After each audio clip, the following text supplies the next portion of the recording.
Depuis 70 ans déjà, Jupiter envoie des signaux étranges, courts, rythmés, semblables à l'alphabet morse. Et en 7 décennies, les scientifiques n'ont toujours pas réussi à les déchiffrer. Ils n'ont pas réussi à comprendre ce que c'était. Si vous convertissez ces signaux en sons, vous entendrez quelque chose entre le crépitement du pop-corn dans une poêle brûlante et le cliquetis des pierres sur un toit en tôle. Parfois, c'est le bruit lointain des vagues qui déferlent. Parfois, ce sont des cliquetis rythmiques, comme si quelqu'un tapait un code depuis les profondeurs de l'espace. Ce n'est pas de la science-fiction, c'est la réalité que nous constatons chaque jour. Une planète grande comme 1300 terres diffuse sans cesse quelque chose dans le vide. Et nous écoutons, sans comprendre un seul mot. Année 1955, hiver rigoureux dans l'État du Maryland, à une trentaine de kilomètres au nord-ouest de Washington. Au milieu des champs agricoles se trouve un objet étrange, 96 acres de terrain recouverts de câbles, 66 antennes dipôles reliées par 5 miles de câbles. La construction ressemble à une croix géante étendue sur l'herbe gelée. Il s'agit du Mills Cross, le radiotélescope de l'Institut Carnegie. Chaque nuit, 2 jeunes scientifiques y travaillent, Bernard Burke et Kenneth Franklin. Leur tâche est simple et routinière, cartographier le rayonnement radio de la nébuleuse du Crabe. Il s'agit des restes d'une supernova qui a explosé il y a près de 1000 ans. Ce travail exige de la patience. Nuit après nuit, ils enregistrent des données, calibrent leur équipement et luttent contre les interférences. Et c'est là que les choses deviennent étranges. Leurs enregistrements sont régulièrement perturbés par des bruits parasites, des pics brusques semblables à des interférences terrestres, comme si un moteur électrique défectueux se mettait en marche à proximité ou qu'une voiture avec un allumage défectueux passait à côté. Burke et Franklin notent ces artefacts à chaque fois et continuent dans leur travail. Mais les interférences ne disparaissent pas. Elles reviennent et quelque chose cloche. Les perturbations terrestres sont liées au temps terrestre. Elles apparaissent lorsque les gens se réveillent, se rendent au travail, allument leurs appareils. Mais ce bruit suivait un autre horaire. Chaque nuit, il avançait de 4 minutes. Exactement autant que la différence entre le temps stellaire et le temps solaire. Ce n'était pas un signal terrestre, c'était quelque chose qui venait de là-bas. Burke et Franklin ont commencé à suivre la source. Les coordonnées indiquaient un point qui se déplaçait lentement dans le ciel. Ils ont superposé la trajectoire sur une carte du système solaire. Et ils se sont figés.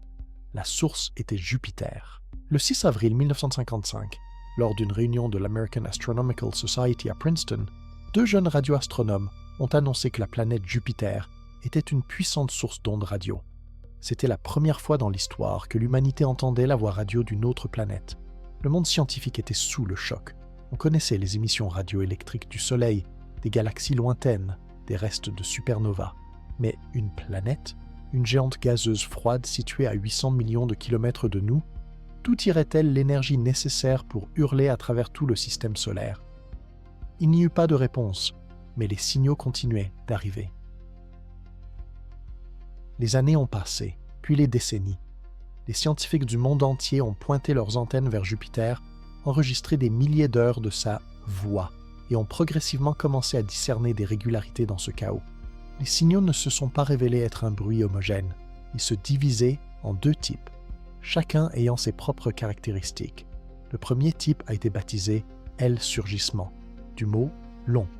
Ils durent de quelques dixièmes de seconde à plusieurs secondes, et si on les traduisait en sons, on entendrait quelque chose qui ressemble au bruit des vagues de l'océan déferlant sur un rivage lointain. Un son rythmé, presque apaisant. Mais le deuxième type, c'est une autre histoire. S des splashes. Short signifie court. Chacun ne dure que quelques millisecondes, des millièmes de seconde. Elles se produisent par série, des dizaines d'impulsions par seconde, et ressemblent à des craquements, des claquements, des coups de pierre sur du métal, ou à du pop-corn qui éclate dans une poêle brûlante. Ce sont précisément les pics S qui sont devenus le principal mystère. Sur les spectrogrammes, des graphiques où l'axe horizontal représente le temps et l'axe vertical la fréquence, ils apparaissent sous forme de traits obliques. Chaque trait commence à une fréquence élevée et glisse rapidement vers le bas. La vitesse de cette dérive est impressionnante, de moins 10 à moins 30 MHz par seconde. En une fraction de seconde, le signal traverse toute la gamme comme si quelque chose tombait dans un gouffre. Qu'est-ce qui aurait pu créer un tel motif? Dans les années 60, les scientifiques ont avancé une hypothèse. La source du signal n'était pas la planète elle-même, mais son satellite, une petite lune appelée Io. Io est un enfer à l'envers. C'est le corps le plus volcanique du système solaire. Des centaines de volcans crachent sans arrêt du soufre et de la lave silicatée à des centaines de kilomètres de hauteur. Les forces de marée de Jupiter malmènent littéralement cette lune, chauffant son intérieur jusqu'à le faire fondre. Mais ce n'est pas le plus important. Le plus important, c'est ce qui se passe entre Io et Jupiter. Imaginez un tube invisible reliant la Lune à la planète. Ce tube est constitué de lignes de force magnétique, ce qu'on appelle le tube magnétique de Io. Un courant électrique circule dans ce tube, 5 millions d'ampères. Sa puissance est d'environ 2 billions de watts. Il s'agit du plus grand circuit électrique à courant continu du système solaire. Il surpasse tout ce que l'humanité a jamais construit. Et il fonctionne sans interruption depuis des milliards d'années. Les volcans d'Io rejettent dans l'espace des tonnes de gaz ionisé, composés de soufre et d'oxygène. Ce gaz est capturé par le champ magnétique de Jupiter et forme un gigantesque tore, une couronne de plasma qui entoure la planète en orbite autour de Io. Le tore de plasma tourne avec Jupiter, effectuant une rotation complète en 10 heures. Mais Io se déplace plus lentement. Il lui faut 42 heures pour faire le tour de la planète. Résultat, la plasma dépasse constamment Io. Elle rattrape sa propre queue, générée par la Lune lors d'un tour précédent, et cette collision donne naissance à quelque chose d'incroyable. Les électrons accélèrent le long des lignes de force magnétique. Ils volent depuis Io vers les pôles de Jupiter, accumulant une énergie de plusieurs milliers d'électronvolts. Et lorsqu'ils atteignent une certaine altitude au-dessus de l'atmosphère du géant, il se produit ce que les physiciens appellent un rayonnement cyclotronique maser. Les électrons, tournant autour des lignes magnétiques, commencent à émettre des ondes radio de manière cohérente. Pas de manière chaotique, mais coordonnée, comme un laser, mais dans la bande radio. La puissance de ce radiolaser dépasse tout ce que le Soleil est capable d'émettre sur les mêmes fréquences. Et ces ondes radio s'échappent dans l'espace sous forme de cônes étroits qui tournent avec la planète. Jupiter se transforme en un pulsar lent, un phare spatial qui balaye le système solaire de ses rayons toutes les 10 heures. Lorsque le rayon traverse la Terre, nos antennes enregistrent un pic, puis le silence, puis un nouveau pic. Ce modèle expliquait beaucoup de choses, mais pas tout. Une question restait en suspens. Pourquoi les pics S dérivent-ils vers le bas en fréquence? Pourquoi le signal commence-t-il sur une note aiguë et diminue-t-il ensuite? La théorie classique apportait la réponse suivante. Parce que les électrons sont en mouvement. Ils se déplacent le long d'une ligne magnétique, de Jupiter à Io. À mesure qu'ils s'éloignent de la planète, le champ magnétique s'affaiblit. Or, la fréquence du rayonnement cyclotronique dépend directement de la force du champ. Plus le champ est faible, plus la fréquence est basse. D'où la dérive. Cette théorie a perduré pendant 50 ans. Elle était considérée comme avérée. Et puis, tout s'est effondré. Le XXIe siècle. Une nouvelle génération de radiotélescopes. Le géant ukrainien UTR-2 près de Kharkov est la plus grande antenne décamétrique au monde. L'observatoire français de Nancy, les réseaux américains, tous sont orientés vers Jupiter et enregistrent des données avec une résolution dont Burke et Franklin n'auraient jamais osé rêver. Des millisecondes, des microsecondes. Chaque impulsion S peut désormais être décomposée en centaines de points distincts. Et lorsque les scientifiques ont procédé à cette décomposition, ils ont constaté quelque chose d'étrange. Des motifs zébrés sont apparus sur les spectrogrammes, des bandes parallèles ressemblant à un code-barre. Elles ne correspondaient pas à la théorie classique. Les pics sinueux étaient encore plus étranges, des courbes en forme de S qui descendaient d'abord, puis remontaient, puis redescendaient. La même source semblait être visible simultanément sur plusieurs fréquences. C'était impossible, si l'on en croit l'ancien modèle. Un groupe de chercheurs a posé une question simple. Et si nous avions ignoré l'évidence pendant 50 ans? Les ondes radio ne se propagent pas instantanément. Dans le vide, elles voyagent à la vitesse de la lumière, mais il n'y a pas de vide près de Jupiter. On y trouve de la plasma, ce tore de gaz ionisé. Et la plasma ralentit les ondes radio. Elle les ralentit de différentes manières, en fonction de leur fréquence. C'est ce qu'on appelle la dispersion. C'est ce même effet qui fait qu'un prisme décompose la lumière blanche en arc-en-ciel. Les ondes à basse fréquence sont davantage ralenties, tandis que celles à haute fréquence passent plus rapidement. Le signal, initialement court et clair, s'étale dans le temps. La théorie classique des pics S ignorait complètement la dispersion. On considérait que l'effet était trop faible pour avoir une quelconque influence. Mais lorsque les chercheurs ont recalculé les données en tenant compte de la dispersion, le tableau s'est inversé. La dérive de fréquence, c'est-à-dire le signal décroissant, s'est avérée être en grande partie un artefact. Il ne s'agit pas d'un mouvement de la source, mais d'une distorsion lors de la propagation. Lorsque vous supprimez le retard de dispersion, les trajectoires des pics en S changent radicalement. Et voici le coup de grâce, la direction du mouvement des électrons. Pendant 50 ans, on a pensé que les électrons volaient de Jupiter vers Io, loin de la planète vers la Lune. Mouvement adiabatique le long des lignes de force en expansion. De nouveaux calculs ont démontré le contraire. Les électrons se déplacent vers la planète. Non pas depuis Jupiter, mais vers Jupiter. Ils tombent dans le puits magnétique du géant, accélérant en chemin. Ce n'est pas simplement une correction, c'est un changement de paradigme. Le mécanisme qui contrôle les pics S s'est avéré plus proche de ce qui se passe sur Terre, dans notre propre zone aurorale, où naît le rayonnement kilométrique des aurores polaires. Là aussi, les électrons tombent vers la planète et génèrent des ondes radioélectriques en chemin. Jupiter, semble-t-il, fait la même chose, seulement à une échelle qui dépasse celle de la Terre de plusieurs milliers de fois. Et qu'en est-il de l'énergie des électrons? La mission Juno, qui est entrée en orbite autour de Jupiter en 2016, a réservé une autre surprise. L'instrument embarqué WAVES a détecté des sursauts radioélectriques à proximité de leur source, là où aucun appareil n'était jamais allé auparavant.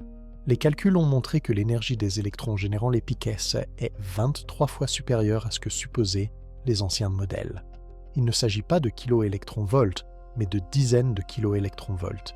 Les particules sont accélérées à des vitesses représentant une fraction notable de la vitesse de la lumière. D'où vient cette énergie? La réponse semble se trouver dans les ondes d'Alfvén, des oscillations particulières du plasma qui se propagent le long des lignes magnétiques. Ces ondes naissent de l'interaction entre Io et la magnétosphère et voyagent vers Jupiter, emportant avec elles une puissance monstrueuse. En chemin, elles se brisent, elles passent en mode turbulent et transmettent leur énergie aux électrons. Le mécanisme n'est toujours pas entièrement compris. Nous voyons les données d'entrée, les volcans de Io, la couronne de plasma, le champ magnétique. Nous voyons le signal de sortie, les sursauts S qui se propagent vers la Terre.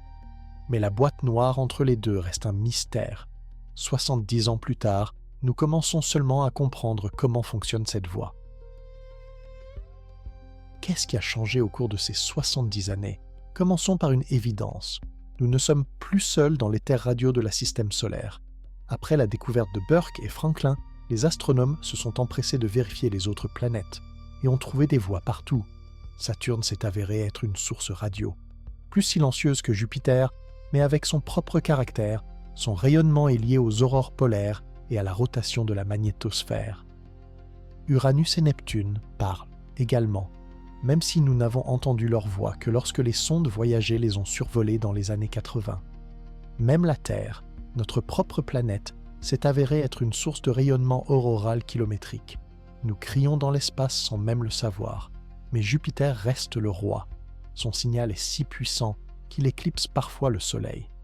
À certains moments, sur certaines fréquences, la géante gazeuse devient l'objet radio le plus brillant du ciel, plus brillant que l'étoile qui a donné naissance à tout notre système.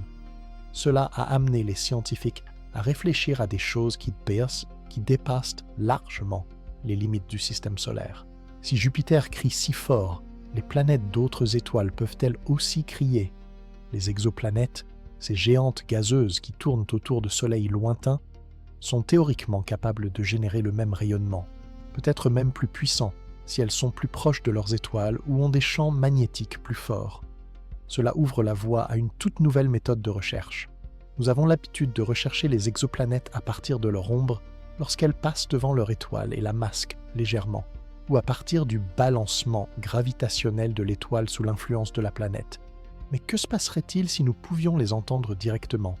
Capter un cri radio provenant des profondeurs de la galaxie? Le projet est déjà en cours.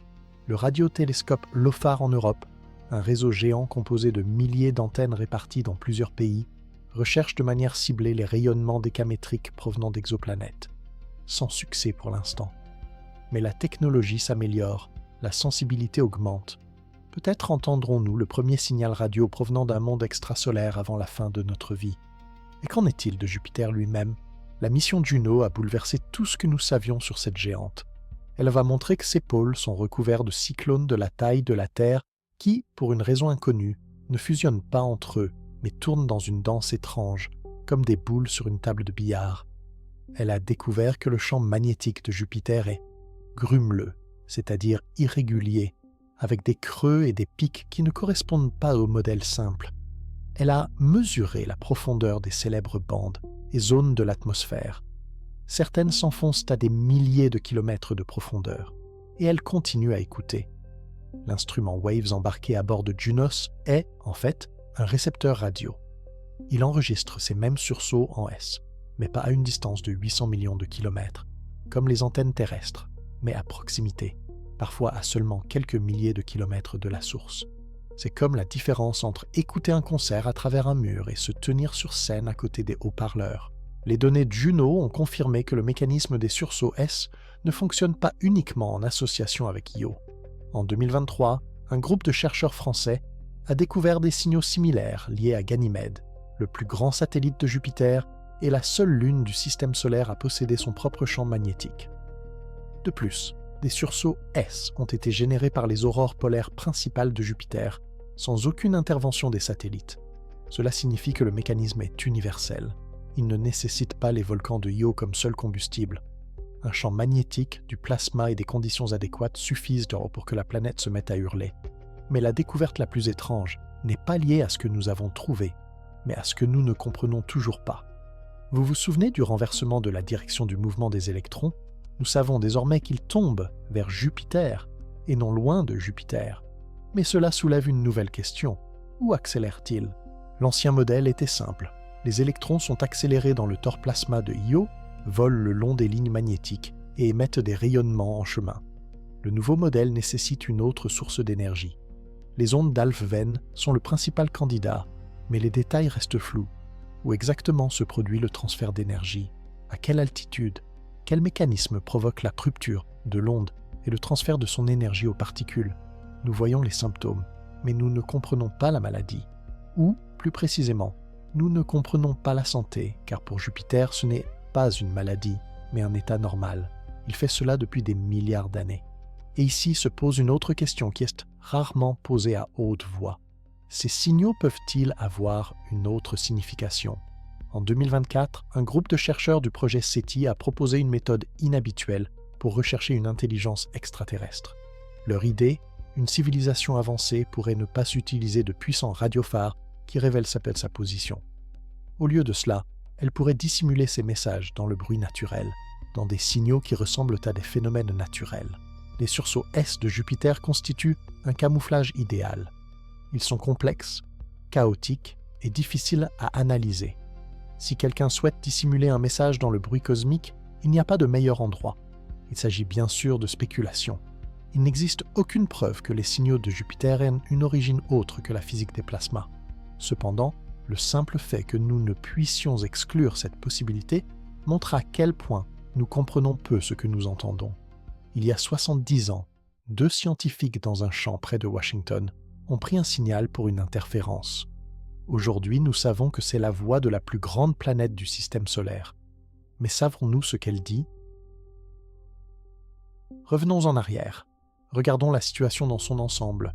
Jupiter s'est formé il y a 4,5 milliards d'années, à partir du même nuage de gaz et de poussière qui a donné naissance au Soleil.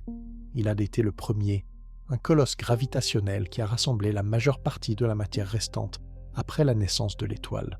S'il avait été 80 fois plus massif, des réactions thermonucléaires se seraient déclenchées dans son noyau et notre système solaire aurait eu 2 soleils. Mais cela ne s'est pas produit.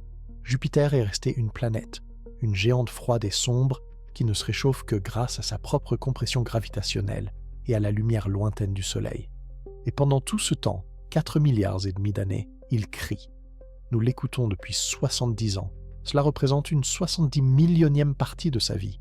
Un instant. moins qu'un battement de cœur humain à l'échelle de l'existence de la planète.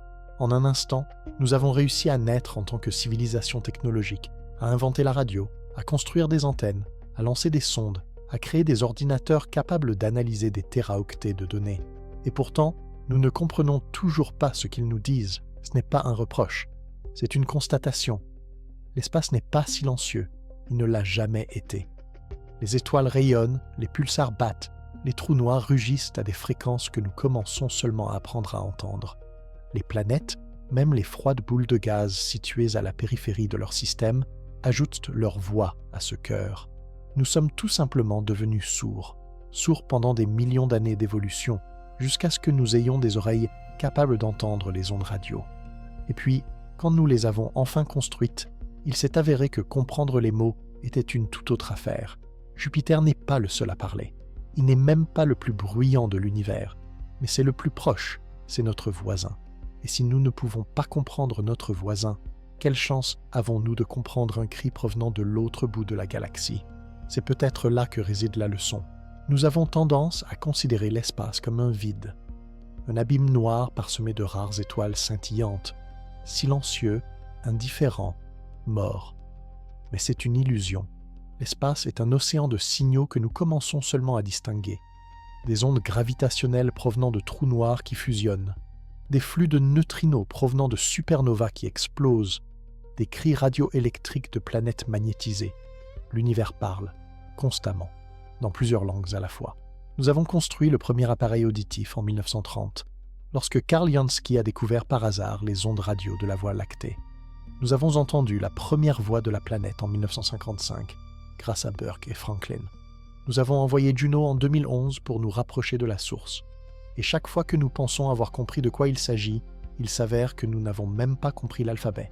Ce n'est pas un échec, c'est un début. En ce moment, Jupiter émet une nouvelle série d'éclairs S. Les électrons tombent vers ses pôles, tourbillonnent autour des lignes magnétiques et émettent des ondes radio. Le signal traverse le tore de plasma, se déforme, se fragmente en motifs zébrés. Il sort dans l'espace ouvert. 40 minutes plus tard, il atteint la Terre. Peut-être que quelqu'un l'écoute en ce moment. Un étudiant avec une antenne artisanale, un opérateur à l'observatoire de Nantes, un algorithme traitant les données de Juno. Ils entendront des craquements, des cliquetis, un bruit lointain semblable à celui des vagues, et ils ne comprendront pas un mot. Pour l'instant, ils ne comprennent pas. Mais nous écoutons, nous prenons des notes, nous apprenons. Et un jour, peut-être dans un an, peut-être dans 100 ans, quelqu'un regardera le spectrogramme et dira « Voilà, voilà ce qu'il essayait de dire. » En attendant, Jupiter parle, nous écoutons. Et c'est déjà plus que ce que l'humanité a eu tout au long de son histoire. Le silence a pris fin, la conversation a commencé. Nous n'avons tout simplement pas encore appris la langue.